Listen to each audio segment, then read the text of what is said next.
We are live at the Clewiston Chamber of Commerce, and you are seeing Dina Pittman right now, but this is Hillary Heislope, the director for the Chamber, and we're coming to you live with our second candidate forum of the election season.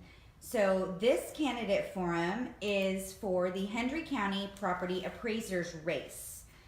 So we're excited. We're gonna give a few seconds to do a little bit of housekeeping, get some viewers on here, and then see, get this thing rolling. So I want to note for you guys that you only see Dina here, and you are only going to see Dina here. We did invite Antonio Aguilar, who is the challenger for the Hendry County Property Appraiser seat, and unfortunately he was unable to participate in this forum. So we just want to make note that he was invited, but we are excited to have Dina here with us tonight. We appreciate you coming out and wanting to talk to your voters for a minute. And some of the stuff we just want to go over real quickly is that there are a couple of rules on the Facebook thing, the Facebook Live forum. We're not going to allow any kind of, foul language on the Chamber's Facebook page. We're not going to have any, type of over-aggressive language and banter going on. So if we see any of that, it's a one-strike policy. And like you've been warned, one-strike policy, we will have to ban you from the page, because that's not the purpose. The purpose of the Facebook Live forum is just to, ensure that we have a voting base that is informed about issues and can go out and cast, solid and informed ballots. They can cast their vote and know why they're voting that way. And we just feel like it's really important that all of Hendry County get out to vote in these races. And this is a small piece of something that we can do to help with that. So it looks like we've got a couple of viewers here. I see Paula Pittman is watching. Hey Paula. And Raymond, is watching. So we're excited to have some folks. We're gonna go ahead and get started. If you guys have any questions for the property appraiser candidates, you can drop them here. If we have time towards the end, we might kind of comb through them and see if there's things that we haven't touched on that seem applicable and ask those questions. If not, no worries. Just watch along and follow along anyway.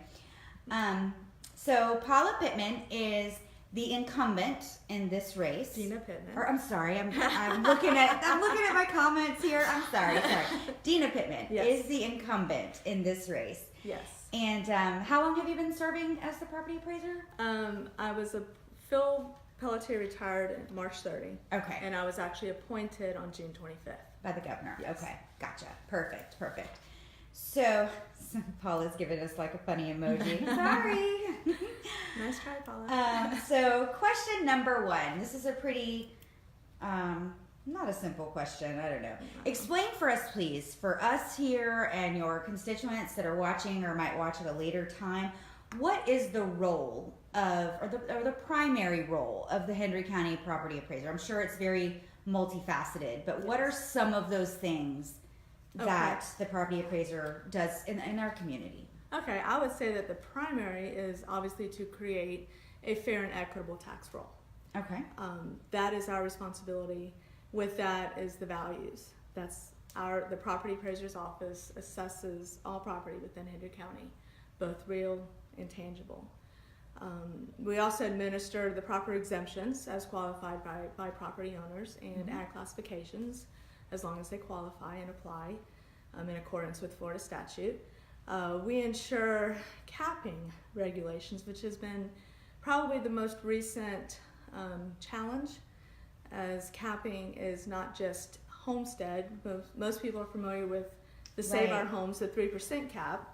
There's also the non-Save Our Homes, which is the 10% cap, and we'll probably talk more about that later. But we are responsible for initially ensuring that all the capping regulations are also followed accordingly. We also stay current with all legislative changes. I've been in this line of work for nearly 30 years. Nice. And it seems like almost annually there's something that's added, modified, that creates challenges to our programmers and makes it always exciting, never a dull moment when it comes to doing the tax roll certifications. Probably the most important thing to me is excellence in service. It's most important to me that when you do contact our office that you're being treated with excellence. Sure. Not just in the answers that you're getting as being accurate, but also in just the polite, kind manner in which you're being answered. Excellent. We provide all taxable values, which is important to understand because there's market value and then there's taxable value. There's also assessed value, which is somewhere in between there. So there's a multiple asset. I'm a homeowner and I don't even know all this stuff. So this is good. But the main thing that we do provide to the taxing authorities is obviously the taxable values, so that they can then generate their millage rates to create the millage rates for the budgets that they need to meet. I also believe that it's important to represent the county in a professional manner. To me, I feel my experience, integrity, character is very important. You're not going to hear bad things about me, at least I hope not. But that to me is very important. And then I also feel it's necessary that I work well with the different constitutionals, as well as the commissioners, both city and county. Keep good working relationships with them, open line. As well as the taxing authorities. I feel that our knowledge helps them with what they need to do, and just to keep that open relationship there and to work well with the other is very important. Yeah. Well, that's a good lead in to the next question, Dina, which is, what is it about this position? Why do you desire to remain the Hendry County Property Appraiser? Wow. I can't imagine doing anything else. 30 years, 29, I've done this. Not at this level, but I feel I started at the bottom. 1989 in Palm Beach County. Was there for 17 years, and then I transferred to Hendry County, and I've been here for 12 years. There's a phrase, I'm ate up with it. I love it. I love what I do. I love helping people. I love just really talking to people about my values, or your values, how we arrived at that, understanding just all aspects of your tax bill, your trim notice that comes out. To me, that's challenging and that's fun, and I love it. I love serving people, and I plan to continue to represent Hendry County with utmost respect and dignity. Excellent. So what are some of you mentioned capping. Is that the largest challenge? What are some of the challenges facing Hendry County as it relates to property taxes? Capping is a part of that. Let me pause you for just a second. That's going to lead into number 4, which is how would you work to overcome those challenges? Okay. So those will probably just lead kind of together. Yeah. Okay. I don't want to ask you the same question again. Right. Probably the most challenging is explaining our low tax base. We have a lot of property in Hendry County, but our tax base is low because of multiple reasons. One being a lot of state-owned properties that are tax exempt. Another would be conservation easements that are either heavily reduced in taxation or exempt. We do have a lot of ag classified properties, which I strongly support. We need ag, and I'm not against that. I love ag. But as the real market increases with capping, our taxable values don't. So as you have market that may go, and we follow the sales and do what the market does, your capped or your assessed values can only increase no more than 3% if you're homesteaded, or no more than 10%. So you never really get up to where your budget could be or your values could be. So how do you see yourself being able to work to kind of overcome that challenge? Most of those are all dictated through Florida statute, so there's nothing we can do in that sense. I feel one of the best ways that we can is to encourage new construction, encourage new businesses. Obviously, those caps do come off as sales take place because it becomes the new value. So you get port, but it's a whole nother story. That's why I say there's so many assets. It's very to that. multifaceted. Yes, it is. But I think going after value that we can actually legally assess at full market is probably the best way that we can address it. Very good. Thank you. Uh-huh. And what do you believe is the key to success? So a lot of your role is going to be, communicating new, like you said, you have to stay current with the legislation that's coming down as it relates to property taxes. You have to relay this information to the public. And what do you think is going to be the key to success when it comes to communicating policy to the general public? I think first and foremost is to keep my staff educated. Mm-hmm. That changes. Like I said, it changes almost annually. Sometimes a couple times during the year things change. It's important to keep the staff educated so that when you do call in, you are getting the accurate answers. One of the many ways that we do reach out, if you would, is through our website. I think we have one of the best websites in the state. We do post. I'm going to jot it down. What is that website? The website is hendryprop.org. Okay. And on that website you can search any property as long as it's the address or the property control number or the owner's name. There's multiple ways to search. There's sales information on there. We have a section that's the news area for upcoming events, like the amendments are on there. Anything that we actually just took off, the hurricane damage, that was on there. So if you had hurricane damage, you can go to the website and report it. There was actually some forms. There's links to different organizations. We also use the radio. We use the newspaper. We've held events at different community centers to let the people know in person the different, maybe explaining the trim notice or upcoming things as best we can. I think another success that we have is that we do keep Spanish as part of our requirement in the office. So we do at all times have a Spanish speaking person. So where there might be a language barrier, we can overcome that as well. Nice. So you brought up the amendments. Can you talk to your voters about Amendment 1? Give us a little bit of a rundown on what Amendment 1 is. How will it impact the property appraiser's office? How it might impact private citizens? Okay. Our municipalities, and then let me know where you stand on that amendment. Okay. Amendment 1 is also known as the third homestead. Right now we have homestead $25,000, additional homestead of $25,000. The way that those exemptions work is the first $25,000 of value is exempt, and then $25,000 to $50,000 of value is taxed. So then the additional homestead is for $50,000 to $75,000. Well, now the third homestead is going to go from $100 to $125 exempt. So if you have a value of, let's say $110,000, you're going to have $25,000 for the first, $25,000 for the second, and $10,000 that will be applied to the third. So it's an up to $25,000 exemption. How does that impact you? Well, that's another asset that we have with our website. On the website, you can actually go to, there's a link that's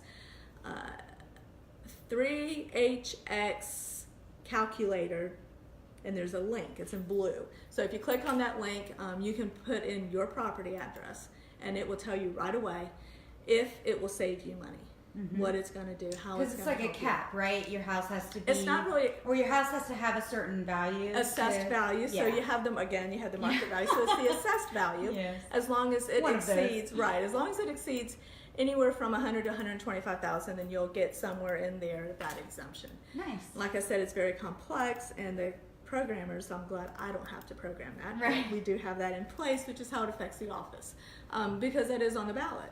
And when it becomes on the ballot, it's immediate for next year. So we have to be ready to address that. And our office has been on and working with our programmers, and they're ready to implement it, provided it does get approved. Good. Municipalities, how does it affect that? The city of LaBelle, for every eligible home, will be around a $90 savings, just in the city of LaBelle. So that would be for the homeowner. That's for the municipality, for the homeowner. That's Okay. the impact of value lost that would go to the municipality of LaBelle per house. That's eligible for the full 25 additional. Oh, okay. So, And then in the city of Clewiston, it would be around $160 just to the municipality. See, because that third homestead is going to apply to everything but the school. right. So once again, Yeah. it gets very complex. Yeah. But I think it these will amendments impact. are so important, though. They are for very our people important. to Yes. to understand and try to stay abreast, because constitutional amendments are. Yes. That's a big deal. It is a very You don't big want to deal. take this lightly. You don't No. need to just go in willy-nilly and yes and no. Right, because if you don't know what the impact is and how well or how it's going to affect you personally. Mm-hmm. Well, and sometimes you need to be able to know how it may impact you personally, but then how it may impact your community as a whole. Right. And you have to weigh out. Right.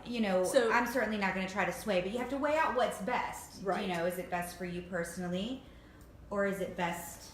Well, right, and that's why when you ask me what is my stand on that, are you asking me as a taxpayer, or are you asking me as That's a fair question. Right, or are you asking me Fair. that as reflecting the tax base? Yeah. Because it will impact the tax base. Right. So, but it's not going to be astronomical. Right. I feel like it's actually Florida statutes or legislation's way of trying to balance out, because the higher end properties do pay more, so it's kind of balance out what the taxes are. right. Yeah. So it's, That's fair. I feel like I obviously support the county's decision. I mean, we have to do. Also, I think it's important to know that it's not just county that has to pass it; it has to become a state pass. Right. That's on the So ballot. Henry statewide. County may say, yeah, let's do it, but if the overall state, there's more no's than yeses, then that's what Right. will implement it, because Right. Florida statute is statewide. And let's chat real quickly, kind of the same type of conversation about Amendment 6. Or no, I'm sorry, about Amendment 2. Two. I'm seeing a different thing. Amendment 2 is what was put in place 10 years ago.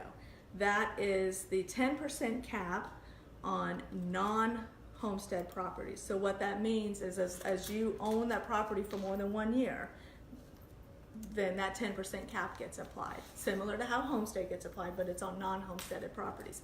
And it's a 10% cap, not a 3% or CPI. It is a flat 10% no matter what type property you have.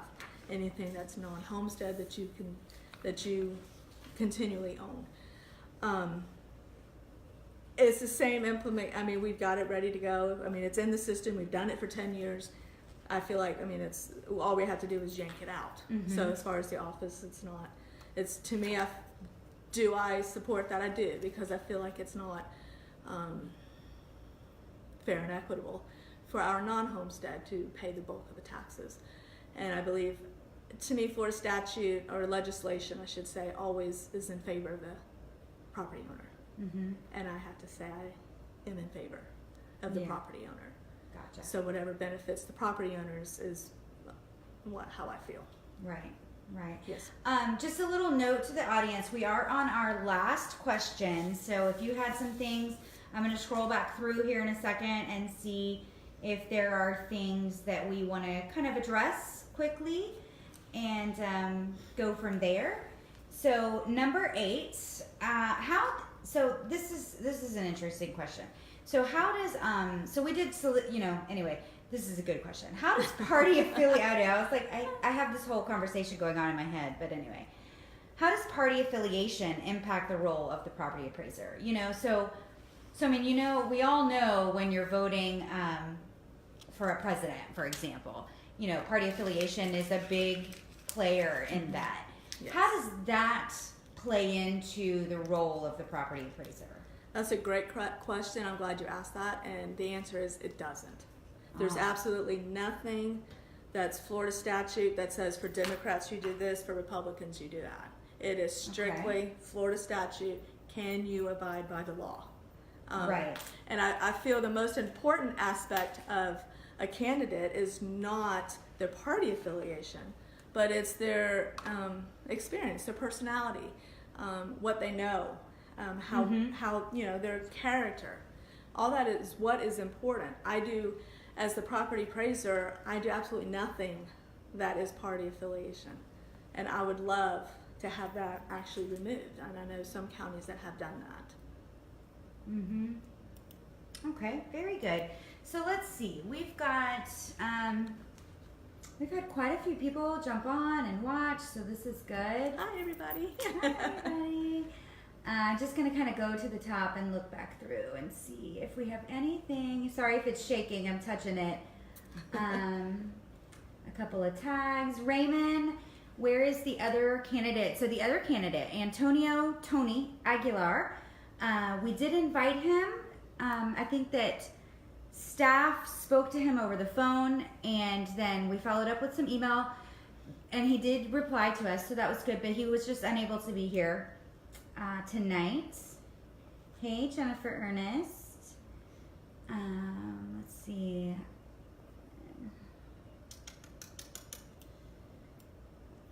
They do have a great website, so Carol Briggs is agreeing with you. She likes your website. Webster Edwards, thumbs up.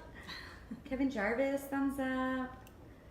I already entered, or is this just a candidate interview? So no, Billy, this is a candidate forum. I don't know if you looked back on our page, you can see where we did two other forums prior to this with school board people and school board candidates rather. So this was a candidate forum, but the other candidate just wasn't able to attend. Excellent. Who is this? Rita Hayes asks, who is this? This is Dina Pittman. I'm looking at all these names. It just keeps throwing me off. This is Dina Pittman. Dina Pittman is our current Hendry County property appraiser. Yes. And she is running for re-election. So that's who this is. Can I interject right there too that this is a special election. And I think it's important that people know that I am on the ballot this term. Because it's not a normal voting time. Right, it's a special election to finish out Philip's 4 years. And I'm excited that I was appointed by the governor to fill his shoes. And I look forward and hope and pray that you guys feel the same way come November 6th. Very good. Thank you, Rita says. You're very welcome. So that's about going to wrap us up if we don't have anything else. I'm going to give Dina the same opportunity that we gave our other candidates when we did this previously to give us just kind of a one final rundown as to why Hendry County should vote for you. Because I absolutely love what I do. I can't see myself doing anything else, and I love my staff. They're great to work with, and I just am very excited to serve you, Hendry County, as the property appraiser. Like I said, I've done this for nearly 30 years, and if you're looking for a candidate that has experience and integrity and character, I believe I fit that role. And I appreciate the opportunity to serve you, and I will continue to serve you with utmost respect and integrity.